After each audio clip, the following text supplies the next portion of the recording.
불법 입국자를 즉각 추방할 수 있도록 한 타이틀 42 행정명령이 오늘로 종료되면서 뉴욕시에 안 그래도 많은 망명 이민자 수가 더 증가할 전망입니다.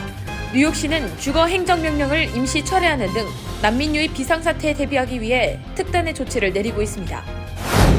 뉴욕시경이 자폐 스펙트럼을 겪고 있는 사람들을 대하는 방법에 대한 의무 교육에 돌입했습니다. 자폐 스펙트럼에 대한 이해와 상호작용 방법 및 실질적 지침 등에 집중할 것으로 전해졌습니다. 췌장암을 치료할 수 있는 개인 맞춤형 백신이 개발됐습니다. 대체로 암에 맞설 수 있는 근래 가장 중요한 발견이라는 평가입니다. 하늘에서 검은색 돌덩이가 뉴저지의 가정집 지붕을 뚫고 떨어졌습니다.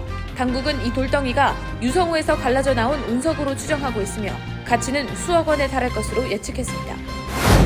브루클린 아파트에서 화재가 발생해 2명이 사망하는 사고가 발생했습니다. 경찰은 화재가 사고가 아닌 방화범죄로 의심된다며 범인 수사에 착수했습니다.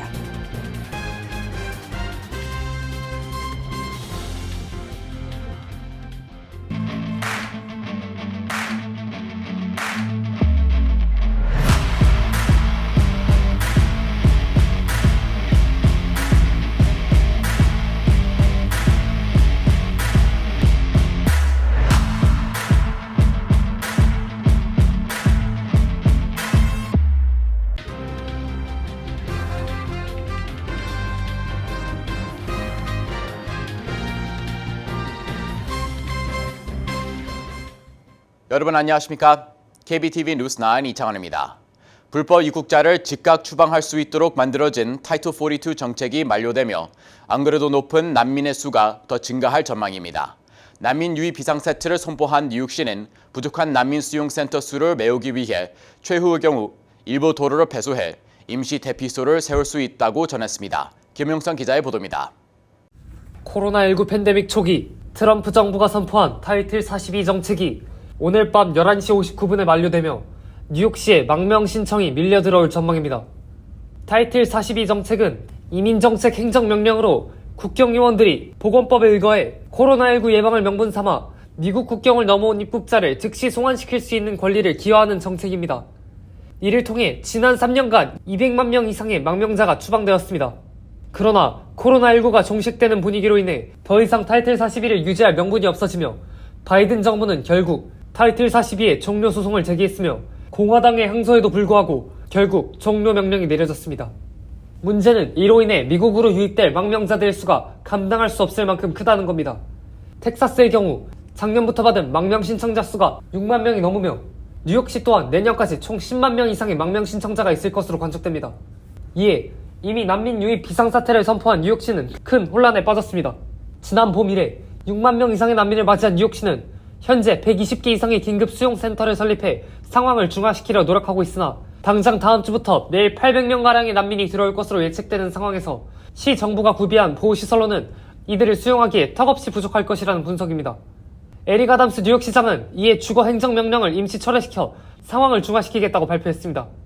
주거행정명령은 뉴욕시가 수용한 난민에게 정부 지원 보호시설과 지원 물품을 제공해야 한다는 정책으로 이 정책이 철회된다는 건 일부 난민들이 비공식 보호시설이나 거리에서 지내야 할 수도 있다는 것을 의미합니다. 아담스는 일부 도로들을 폐쇄해 난민센터를 지을 생각도 있다고 덧붙였습니다. 이외에도 학교들이 여름방학을 시작하는 기간을 맞춰 빈 학교 강당 등을 이용하는 안건 또한 제시되고 있습니다. 그러나 이러한 난민 수용 방법은 일시적인 대처일 뿐입니다. 학생들이 방학에서 돌아올 때까지 난민들이 학교 보호시설을 이용할 수도 없는 노릇이며 도로들을 지속적으로 폐지하기에는 일부 도로에 차량이 몰리는 등 교통이 더욱 혼잡해져 시민들이 불편을 겪을 수 있기 때문입니다.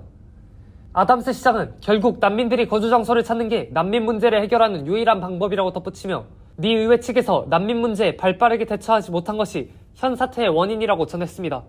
KBTV 뉴스 김용성입니다. 에릭 애덤스 뉴욕시장이 NYPD를 대상으로 자폐 스펙트럼을 겪는 시민들을 대하는 방법을 의무 교육하라고 명령했습니다. 에릭 애덤스 시장은 오늘 해당 내용을 담은 법안에 서명했습니다. 보도에 강전민 기자입니다. 오늘 애덤스 시장은 인트로 273B 법안에 서명하고 뉴욕시경이 자폐 스펙트럼을 겪고 있는 시민들을 일반 시민들과 똑같이 대해서는 안 될 것이라며 경관들을 상대로 의무 교육에 돌입할 것을 주문했습니다. 애덤스 시장은 우리가 서명하는 법안은 뉴욕시경이 시 전역의 커뮤니티에서 공정하고 공평하게 정의를 구현하고 경찰 업무를 이어갈 수 있도록 하기 위함이라고 설명했습니다. 필립 뱅크스 뉴욕시 공공안전부시장은 이번 법안은 애덤스 행정부가 모든 시민들의 형평성과 정의 구현을 위해 적극적이고 최선을 다하고 있음을 보여주는 조치라며 오늘 서명한 법안은 가장 안전하고 인권이 보장되는 뉴욕시를 만드는 데 일조할 것이라고 말했습니다.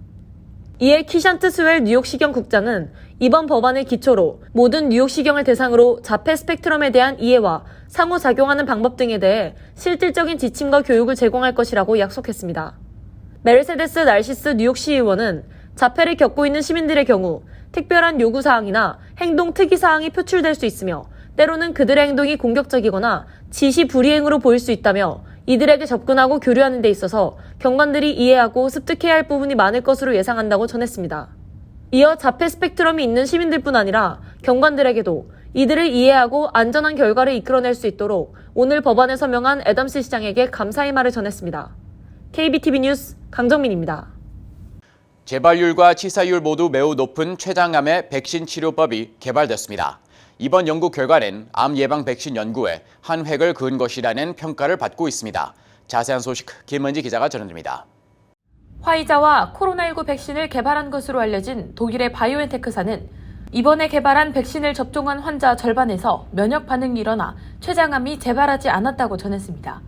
연구자들은 환자의 암에서 추출한 세포를 바이오엔테크사로 보내 암세포 표면의 특정 단백질 유전자 구성을 분석했습니다. 바이오엔테크사는 이를 바탕으로 환자의 면역 체계가 암을 공격하도록 유도하는 개인 맞춤형 mRNA 백신을 만들었습니다. 환자의 세포가 암세포 단백질과 동일한 단백질을 생성하게 함으로써 면역 반응을 일으키고 이를 통해 암세포가 발생했을 때 공격할 수 있게 하는 방식입니다. 백신이 효과를 보이지 않은 환자들의 경우 평균 약 13개월 뒤 췌장암이 재발했습니다. 그러나 효과를 보인 환자들은 18개월 동안 재발 징후가 전혀 나타나지 않았습니다. 백신 면역 반응을 보인 환자 가운데 한 명은 간에서 암세포가 발견됐다가 사라졌습니다. 이 백신이 다른 암에도 효과가 있을 수 있음을 보여준 사례입니다. 다만 연구는 적은 수인 16명의 환자를 대상으로 진행됐고 모두 백인이었으며 일부는 화학요법 등 다른 암치료를 병행한 것으로 알려져 백신 이외에 암치료에 기여한 다른 요인들이 있었을 가능성을 배제할 수 없다는 한계가 존재합니다. 또 백신을 만드는 데 드는 비용도 걸림돌입니다. 백신 제조에 드는 비용과 시간 때문에 모든 환자들이 이 치료를 받을 수 없을 것이라는 지적입니다. 이에 바이오엔테크사는 10년 전 최초 백신 제조비가 35만 달러였으나 지금은 자동화를 통해 10만 달러로 낮췄다고 밝히고 맞춤형 백신 제조에 걸리는 시간도 6주 이내로 줄였으며 곧 4주 이내로 줄일 수 있을 것으로 전망한다고 전했습니다. 대체로 이번 연구 결과는 최초의 주목할 만한 성공이라는 평가입니다. 지난달 모더나와 머크사가 흑색종 피부암 치료용 개인 맞춤형 mRNA 백신을 개발했다고 발표했으나 흑색종보다 유전자 변이 발생이 적은 췌장암의 경우 개발이 훨씬 어렵습니다. 암세포의 특정 변이 유전자에 맞춘 개인 맞춤형 백신은 수십 년 전부터 연구가 진행되어 왔으며 미래에 유력한 새 암치료법이 될 수 있다고 보고 있습니다. KBTV 뉴스 김은지입니다. 한밤중 무거운 돌덩이 하나가 뉴저지주의 한 가정집의 지붕을 뚫고 떨어졌습니다. 천체 전문가들은 이 돌덩이를 유성우에서 갈려져 나온 운석으로 추정하고 있습니다. 운석은 대체로 최소 수천만 원에서 수억 원의 가치를 띠며 연구용, 수집용으로 가치가 있어 거금에 거래되기도 합니다. 김은지 기자의 보도입니다. 지난 8일 오후 1시경 뉴저지주 호프웰 타운십의 한 주택 침실에 검은색 돌덩이 하나가 떨어졌습니다. 지붕은 파손됐고 방바닥도 움푹 파였습니다. 다행히 당시 가족들은 집을 비운 상태여서 인명피해는 없었습니다. 출동한 구조대원들은 만약의 사태를 미연에 방지하기 위해 집주인 가족 모두에게 방사능 정밀 검사를 실시했고 건강에 이상이 없는 것으로 전해졌습니다. 가로 10cm, 세로 15cm 크기에 무게는 약 2kg으로 측정된 이 돌덩이는 불에 탄 듯 검게 그을려 있었으며 회색빛을 띠고 있었습니다. 집주인인 수지 콥은 밖에서 누군가 돌을 던진 줄 알았다며 그냥 돌덩어리라고 생각해서 만졌는데 분명히 따뜻했다고 회상했습니다. 콥은 망가진 지붕과 바닥을 수리할 생각에 막막했지만 콥의 신고를 받고 출동한 구조대원이 운석으로 추정된다는 의견을 내놓으면서 반전을 맞이했습니다. 천체 전문가들도 침실에 떨어진 이 돌덩어리의 정체가 지난 6일 새벽 관측된 물병자리 에타 유성우의 일부라고 추정했습니다. 콥의 집에 떨어진 것이 실제 운석일 경우 그들은 지붕 수리비 정도는 넉넉하게 메꿀 정도의 횡재를 한 셈입니다. 보통 운석은 대기권 진입 과정에서 거의 타버려 사라지는데 지구에 떨어져도 바다에 떨어지는 경우가 많아서 온전한 운석을 확보할 확률은 희박합니다. 때문에 일반 운석은 1g당 5에서 6달러에 판매되고 있으며 연구용, 수집용으로 가치가 있는 운석은 거금에 거래되기도 합니다.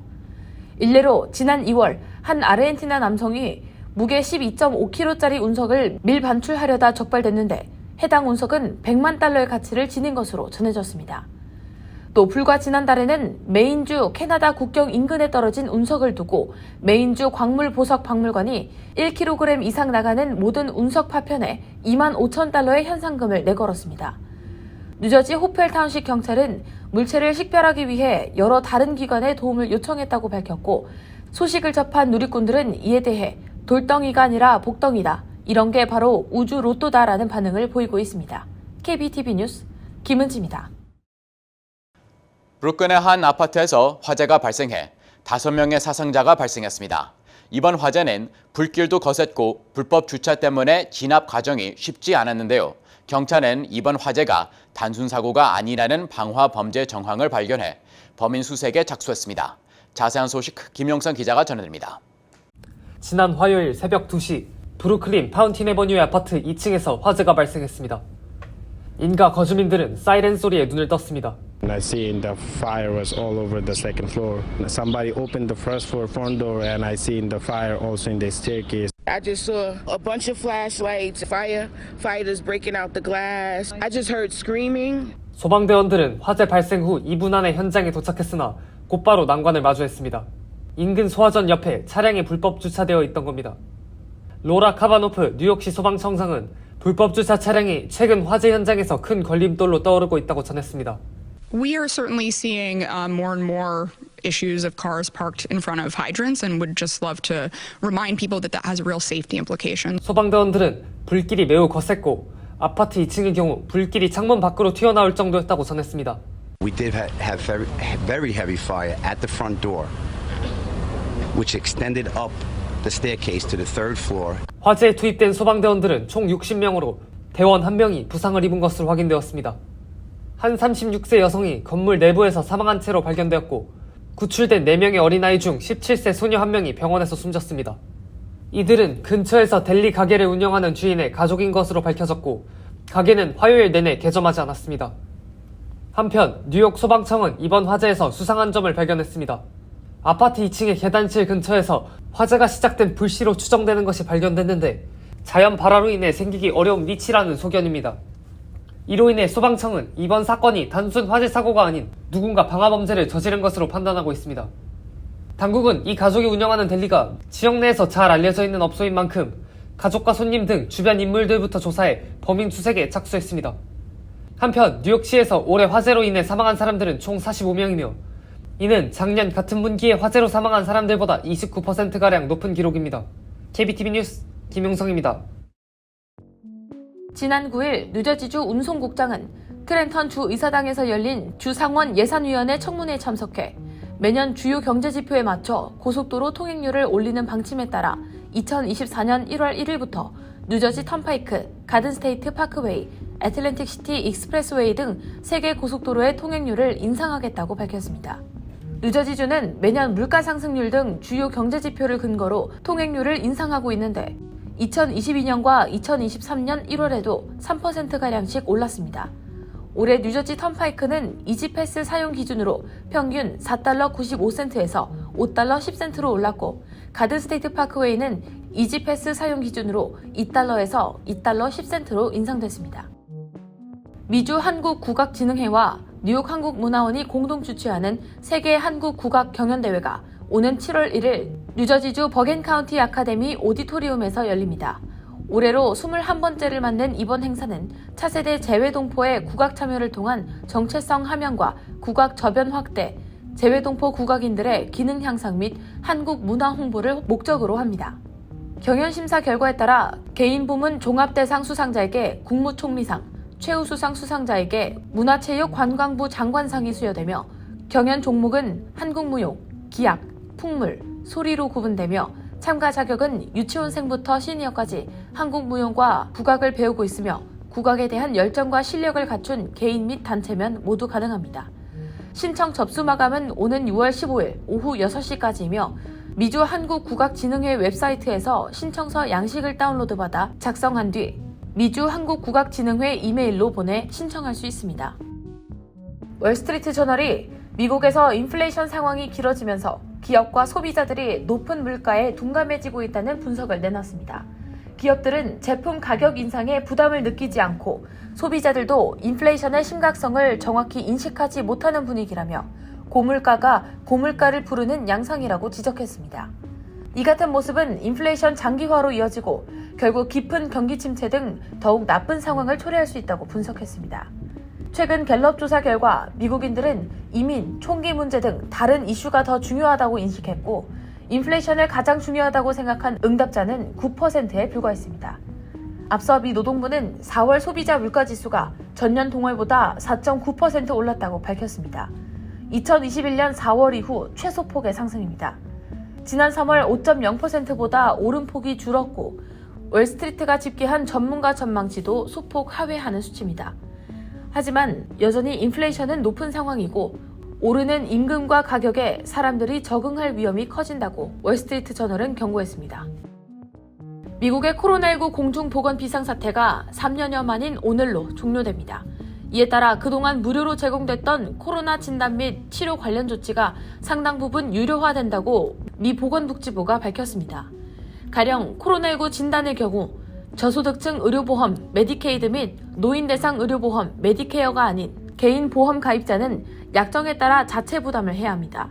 의료보험이 없으면 병원에서 진행되는 신속 항원 테스트는 $51, 유전자 증폭 PCR 테스트는 $91가량 든다고 CNN이 보도했습니다.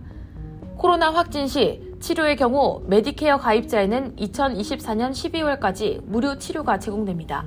보험이 없는 경우에도 화이자사의 먹는 코로나 치료제인 팍스로비드 처방 등을 비롯해 일부 치료는 같은 기간 무료입니다. 이외의 경우에는 자신이 가입한 보험에 따라 비용을 내야 합니다. 다만 백신 접종의 경우 연방정부가 보유한 코로나19 백신 재고가 소진될 때까지는 무료입니다. 잠시 후 커뮤니티 브리핑을 전해드립니다.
이어서 환율과 증시 전해드립니다.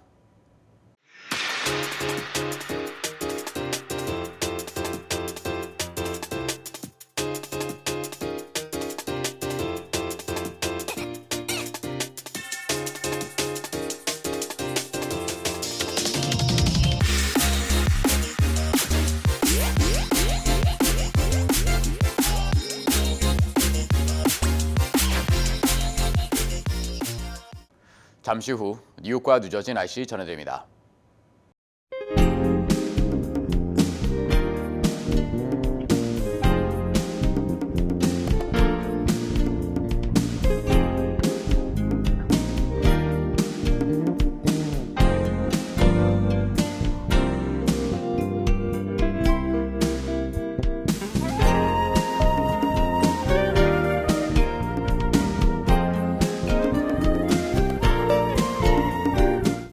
KBTV 뉴스9 마칩니다. 오늘도 시청해주셔서 감사합니다. 편안한 밤 보내시기 바랍니다.